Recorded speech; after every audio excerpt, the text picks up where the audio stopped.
Cervical cancer आखिर ladies को ही क्यों हो रहा है, इसके सिम्टम्स क्या हैं, इससे कैसा बचा जाए, इस पर तफसील से कैंसर स्पेशलिस्ट डॉक्टर शरण हट्टी ने बताया और डॉक्टर जिलानी खान साहब भी वहां मौजूद थे। आइए आपको तफसील से दिखाते हैं इमरान खान साहब जर्नलिस्ट की जुबानी। मैं इमरान खान जर्नलिस्ट कैमरामैन अकरम खान के साथ आज हम हॉस्पिटल HCG में हैं, जो कैंसर स्पेशलिस्ट हॉस्पिटल हम इसको कह सकते हैं। तो आज हम बताएंगे कि सर्वाइकल कैंसर क्यों हो रहा है, ख़ास करके लेडीज़ को होता है सर्वाइकल कैंसर। तो हमारे कैंसर सर्जन शरण हट्टी साहब और डॉक्टर जिलानी साहब यहाँ पे हैं। तो हम पूछते हैं डॉक्टर साहब को कि सर्वाइकल कैंसर क्यों होता है। तो सर, ये सर्वाइकल कैंसर लेडीज़ में क्यों होता है sir? Cervical cancer main common reason होता है उसका अनहाइजीन, मतलब क्लीनलीनेस नहीं मेंटेन किए करते हैं ना, उसके लिए। जैसे कि सर आप ओपनली बताइए। या मतलब कि अभी मंथली ब्लीडिंग जो होता है रेगुलर उनका ना, सालों तक रहता है वो। हाँ, और पहले के ज़माने में और आज भी शायद बहुत जगह विलेजेस में कपड़ा यूज़ किया जाता है rather than ये जो सैनिटरी पैड्स वगैरह हैं। तो कपड़ा यूज़ करने की वजह से और वही कपड़ा यूज़ होता है, ऐसा रेगुलरली बहुत क्लीनलीनेस मेंटेन नहीं करेंगे तो वो एक मेन रीज़न है। और उसका अलावा भी एक HPV इन्फेक्शन के रहता है, ह्यूमन पैपिलोमा वायरस इन्फेक्शन के। ये इन्फेक्शन कम्युनिटी एक्वायर्ड भी, मतलब ऐसे ही भी हो सकता है और एक संभोग की वजह से भी हो सकता है, सेक्सुअल ट्रांसमिशन जो बोलते हैं। सर, इसमें STD का बहुत बड़ा रोल है सर, तो थोड़ा सा बताइए सेक्सुअल ट्रांसमिशन डिसीज और सर्वाइकल कैंसर का क्या लिंक है? मेन वही लिंक है कि जो HPV इन्फेक्शन है, ह्यूमन पैपिलोमा वायरस इन्फेक्शन, वो चीज़ सेक्सुअली ट्रांसमिटेड भी होता है कॉमनली। हाँ, तो एक से अगर इन्फेक्टेड है तो संभोग करने से आ जाता है। सर, ये जो STD होता है, ये कोई औरत मल्टीपल सेक्स करती है या फिर मल्टीपल आदमी से सेक्स करती है या फिर कोई आदमी मल्टीपल लेडी से सेक्स करता है तो उनसे इन्फेक्टेड होकर STD होता है, हमने ये सुना था। कॉमन है वैसे, मतलब मल्टीपल पार्टनर्स होने की वजह से, बट ऐसा नहीं है कि सर्वाइकल कैंसर होता है तो वो मल्टीपल पार्टनर है तो ही होता है, नहीं वैसा नहीं है। मल्टीपल पार्टनर है मेनली। देखिए, ये सिम्टम्स यूजुअली ये एज ज़्यादा होने के बाद ही होता है, 45 इयर्स वगैरह उसके यूजुअली, पर कम एज में भी होता है। पर कॉमनली जो होता है 75-80% लोगों में वो एज 45 के ऊपर ही होता है, 45-50। जबकि जो मंथली ब्लीडिंग आने वाला रहता है वो बंद हुआ रहता है। जो हम एक बार बंद होने के बाद उसके बाद जो अगर ब्लीडिंग होना शुरू हुए या फिर वाइट डिस्चार्ज बोलते हैं हम, मतलब सफ़ेद जैसा जाने का, सफ़ेद डिस्चार्ज वैसे जाने का, या फिर ब्लीडिंग होने का, खून ही जाने का जो नेचुरल रिफ्रेश है, वहाँ से अगर होता है वो फर्स्ट साइन है। उतना ही साइन पे भी हम अगर वो बराबर दिखाएंगे तो अर्ली स्टेज पे पता चल जाता है। हाँ, डिटेक्ट होता है। तो मतलब कि ब्लीडिंग हो रहा है या वाइट डिस्चार्ज हो रहा है तो डेफिनेटली पता चल जाता है उन पेशेंट को, पर वो नेग्लेक्ट कर देते हैं। सर, एक क्वेश्चन ये है सर, आपने कहा कि वाइट डिस्चार्ज होता है आफ्टर 45 से पहले अगर वाइट डिस्चार्ज कॉमन होता है तो उससे कोई प्रॉब्लम नहीं है? बिल्कुल प्रॉब्लम नहीं है, क्योंकि नहीं बोल सकते हैं वो, पर वो जो परसेंटेज है वैसे लोग कम रहता है। 45 ईयर से जो पीछे पहले रहते हैं उनमें जो इन्फेक्शन ये होता है, वाइट डिस्चार्ज होता है, वो कैंसर से न होके इन्फेक्शन से होने का चांसेस ज़्यादा रहता है, कुछ ऐसे ही कुछ इन्फेक्शन की वजह से। पर ऐसा बिल्कुल नहीं है कि कैंसर हो ही नहीं सकता 45 ईयर्स के पहले के। तो 45 ईयर्स से पहले भी हमने ऑपरेट किया है, 35-38 ईयर्स के भी, 33 ईयर्स के भी पेशेंट्स हमने ऑपरेट किया है जिनको के सर्वाइकल कैंसर हुआ है। तो सर, इससे मेंस्ट्रुएशन का बहुत बड़ा लिंक है, बोल सकते हैं सर? या लिंक माने ऐसा है कि एक बार अगर जब इन्फेक्शन होता है ना, HPV के में जो इन्फेक्शन होता है, उस इन्फेक्शन होने के बाद एक 15-18 साल के बाद एक कैंसर का सिलसिला शुरू होता है। डिटेक्ट होने के 20 साल के बाद? हाँ, वो इन्फेक्शन होने के 15-18 साल के बाद उसका चांसेस शुरू हो जाता है। तो उस इन्फेक्शन के बाद पहले थोड़ा चेंजेस आते हैं, डिस्प्लेसिया हम बोलते हैं उसको, या CIN के बोलते हैं। तो वो स्टेजेस में चेंजेस होता है। 1, 2, 3 ऐसा क्या स्टेज 1, स्टेज 2, स्टेज 3 ऐसा कैंसर के स्टेज नहीं, वो CIN डिस्प्लेसिया के चेंजेस, वो कैंसर के पहले वाले चेंजेस, वो ये 1, 2, 3 स्टेज और 3 के बाद 0 स्टेज कैंसर शुरू होता है, फिर 1, 2, 3, 4 स्टेज कैंसर का शुरू होता है। तो ऐसे इन्फेक्शन के बाद कैंसर होने के लिए जो इतना पीरियड है हम विंडो पीरियड बोलते हैं, तो इस पीरियड में भी हम उसको पकड़ सकते हैं, जबकि वो ऑलरेडी ट्रांसफर भी नहीं हुआ ऐसा रहता है ऑपरेशन कैंसर में। तो उस चेंजेस अगर मिलते हैं हमको, वही हम जो पैप्समियर के आपने सुना होगा, बहुत सारे कैंप्स जो करते हैं हम। सर्वाइकल कैंसर एक ऐसा चीज़ है जो कि बहुत कॉमन है हमारे पॉपुलेशन में, बहुत ही कॉमन है, और इसके लिए वो कैंप्स भी किया जाता है और पैप्समियर के उधर से सैंपल लेके करते हैं। तो उस पैप्समियर में ये ऐसे चेंजेस हुए हैं तो भी हमको पता चल जाता है। तो उस चेंजेस के दौरान ही अगर हम उनको ऑपरेशन को सब्जेक्ट करेंगे, मतलब सिर्फ जो गायनेकोलॉजिस्ट करते हैं सिंपल हिस्टेक्टमी वैसे नहीं, अच्छे से जो कैंसर का हिस्टेक्टमी, कैंसर का जो प्रोसीजर रहता है वो कर देंगे ना, तो वो बिफोर इट हैज चेंज हम उनको क्योर किए जैसा हो जाता है। सर, एक नॉर्मल लड़की या लेडी या वुमेन है, उसको ऐसे कोई कभी वर्क डिस्चार्ज होता है या फिर एबनॉर्मल ब्लीडिंग जिसको हम कह सकते हैं आफ्टर 45, तो वो डायरेक्ट जाके किसको दिखाएं? कैंसर स्पेशलिस्ट को दिखाएं या फिर गायनेकोलॉजिस्ट को दिखाएं? सर ऐसा है कि अगर अवेलेबल है, मतलब अगर गुलबर्गा में है, मतलब यहाँ पे हमारा कैंसर सेंटर है और हम हर रोज भी पेशेंट्स देखते हैं, तो डायरेक्ट भी आ सकते हैं डेफिनेटली। ऐसा कुछ उनका ये है तो डायरेक्टली हम आके देखेंगे, वैसा करेंगे। अगर एक्सेस नहीं है, गुलबर्गा से दूर रहते हैं या फिर कोई और सिटी में रहते हैं, भी इधर यादगीर, हाँ रिमोट एरिया में रहते हैं, तो फर्स्ट गायनेकोलॉजिस्ट को दिखा सकते हैं। गायनेकोलॉजिस्ट थोड़ा जांच पड़ताल करेंगे, उनको अगर डाउट आएगा तो वो लोग हमारे पास भेज देंगे, ऐसा होता है। डायरेक्ट में आने में भी कुछ ये प्रॉब्लम नहीं है। तो सर, आप जो महिलाएं हैं उनको क्या मैसेज देना चाहते हैं कि क्या उनको मतलब प्रिकॉशंस लेना चाहिए? नॉर्मली ये आए ही नहीं, तो उसके लिए क्या कैसे बचा जा सकता है?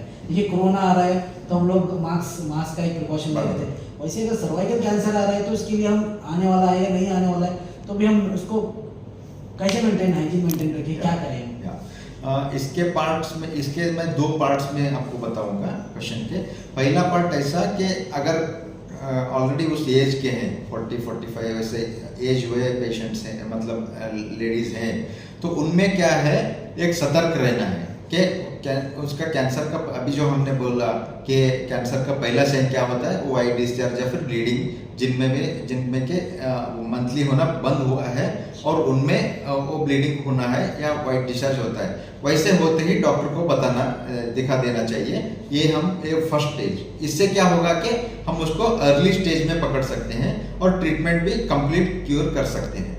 और अर्ली फर्स्ट स्टेज में अगर इसको हम पकड़ेंगे तो सिर्फ ऑपरेशन पे ही पूरा ट्रीटमेंट हो जाता है, उनको ना ही रेडिएशन का जरूरत पड़ेगा, ना ही कीमोथेरेपी का जरूरत पड़ेगा, तो सिंपल 15 दिन में उनका ट्रीटमेंट ही खत्म हो जाता है। सर, हमने सुना है कैंसर के बारे में कि इसका कोई ट्रीटमेंट नहीं है, ये we can add to life something, we heard like that. नहीं, बिल्कुल वैसा नहीं है, ट्रीटमेंट नहीं है, ये 4था स्टेज पे ही वैसा होता है, मतलब कि जिसको हम जड़ से नहीं निकाल सकते, कंप्लीट क्योर नहीं कर सकते। 4था स्टेज तब होता है जबकि वो लीवर, लंग्स, बोन्स, ब्रेन ऐसे जगह पे ऑलरेडी फैल चुका है। क्योंकि खून के थ्रू उधर फैला हुआ रहता है, तो हम पूरा खून तो नहीं चेंज कर सकते, वैसा होता है।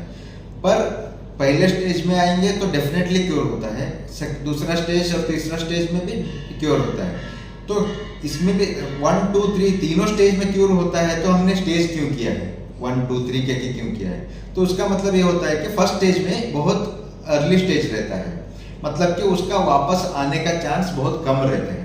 कौन सा भी कैंसर में वापस आने का, रिकरेंस हम बोलते हैं, वापस आने का चांसेस रहता है, पर फर्स्ट स्टेज में बहुत कम रहता है, सेकंड में मीडियम रहता है, थर्ड स्टेज में थोड़ा चांसेस ज़्यादा रहता है। इसलिए हम हमेशा एक बार जब ट्रीटमेंट होता है तो पेशेंट हमको दिखाते रहना चाहिए करके हम बोलते हैं, क्योंकि अगर वापस आ भी जाए तो जल्दी से हम उसको पकड़ सके और ट्रीटमेंट कर सके। और दूसरी चीज़, अभी जो आप बोल रहे हैं कि ऐसे समझा जाता है, वो उसका रीज़न भी होगा ही डेफिनेटली, क्यों ऐसा समझा जाता है, क्योंकि ये जो हमारे कैंसर के जो ट्रीटमेंट देते हैं ना हम, तो हम उसका मेजरमेंट कैसे करते हैं कि रिस्पांस कैसा है।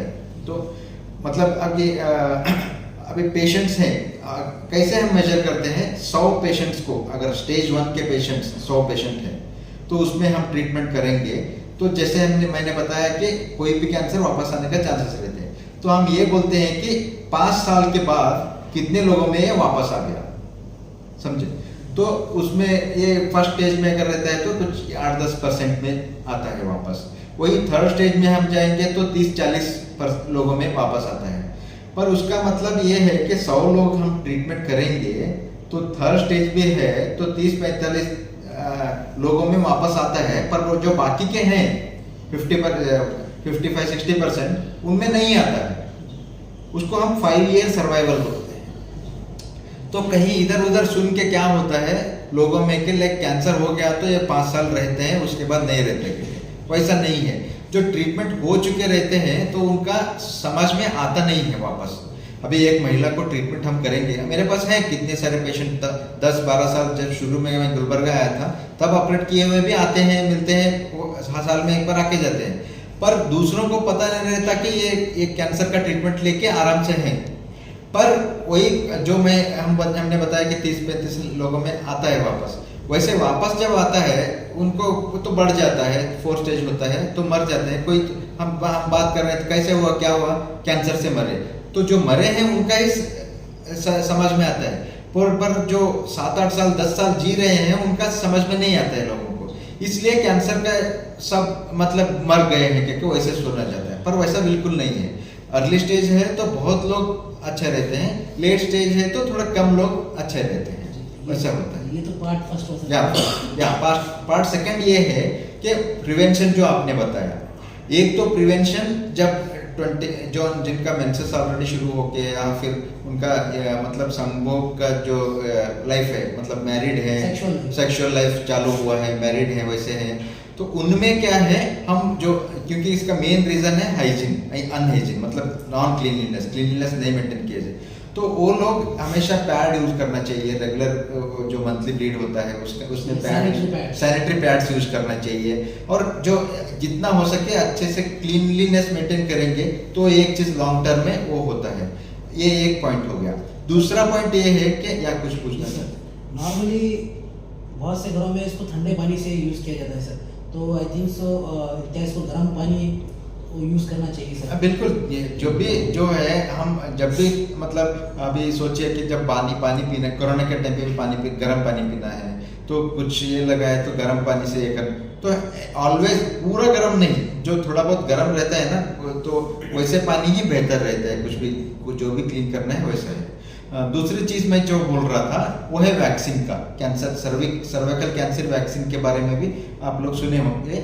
ये होता है कि जो मैंने बोला कि वायरल इन्फेक्शन होता है, ह्यूमन पेपिलोमा वायरस, जैसे कोरोना भी एक वायरस था, उसका भी वैक्सीन तो पहले नहीं था पर निकाल दिए, वैक्सीन लिए और उसका ये हो गया। ऐसे ही ये भी एक वायरस है जिसके इन्फेक्शन से कैंसर, सर्वाइकल कैंसर होता है। ऐसे स्टडी किया है कि उसमें बहुत लोगों में 80% लोगों में जिनका कैंसर हुआ है उनमें यह पॉजिटिव रहता है, तो इसलिए उसको टारगेट किया गया, उस वायरस को टारगेट करके उसका वैक्सीन मिलता है। पर उसका वैक्सीन का क्या है मेन इंपॉर्टेंट कि वो इन्फेक्शन होने से पहले ही वो वैक्सीन देना चाहिए, उसमें ही रिजल्ट अच्छे मिलते हैं। सर उस वैक्सीन के कोई नेगेटिव इम्पैक्ट बिल्कुल नहीं है। वही है कि लाइक उसका अगर इन्फेक्शन के बाद अगर देते हैं हम तो उसका ज़्यादा फायदा नहीं होता है। इसलिए वो उसका एज जो है उसको 11 to 12 ईयर्स से लेके 21 to 22 ईयर्स के उस एज के दौरान हम लड़कियों को देना चाहिए के दिए हैं। और इस बार बजट में भी उसका अनाउंस किए हैं कि लाइक जो हमारा यूजुअल वायरस का जो वैक्सीनेशन का शेड्यूल रहता है उसमें भी इसको इंक्लूड करने के लिए प्रपोजल किया है। वैसा सर प्रिकॉशन ये इतना ही है या सर। अभी मेरे को कुछ सवाल है, जैसे कि आपने कहा कोरोना एक ट्रांसमिटेड डिसीज था और सेक्सुअल ट्रांसमिटेड डिसीज ये भी एक ट्रांसमिटेड डिसीज है, तो क्या सर्वाइकल कैंसर भी क्या ट्रांसमिटेड डिसीज है? नो, ऐसा डिसीज डायरेक्टली ट्रांसमिट नहीं होता है। जो हम बोलते हैं कि इसका रिलेटेड, अभी जो शुरू में आपने पूछा कि लाइक सेक्सुअल ट्रांसमिशन का क्या रिलेशन है, वो वायरल इन्फेक्शन जो मैंने बताया ना, HPV वायरस, वो इन्फेक्शन का ट्रांसमिशन का बात करते हैं हम, ना कि सर्वाइकल कैंसर।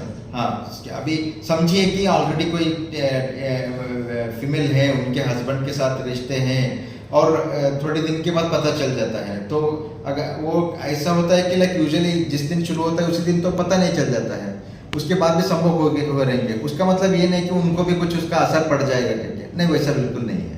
वैसे कैंसर ट्रांसमिट नहीं होता है। तो जैसा सर्वाइकल कैंसर होने के बाद हस्बैंड उसके वाइफ के साथ जिसको सर्वाइकल कैंसर है तो उसके साथ सेक्स कर सकता है कि नहीं? हाँ, बिल्कुल कर सकते हैं। ट्रीटमेंट के बाद बिल्कुल कर सकते हैं। ट्रीटमेंट से पहले नहीं कर सकते सर? नहीं वैसा नहीं है, मतलब जब एक बार पता चल गया तो वो ट्रीटमेंट के दौरान वो थोड़ा रेडिएशन रहता है, वो करने जैसा ये नहीं रहता हूँ। हाँ, बाकी रीज़न ऐसा नहीं है कि ट्रांसमिशन हो जाता है। सर क्या पीसीओडी से इसका कोई लिंक है क्या सर? नहीं बिल्कुल नहीं।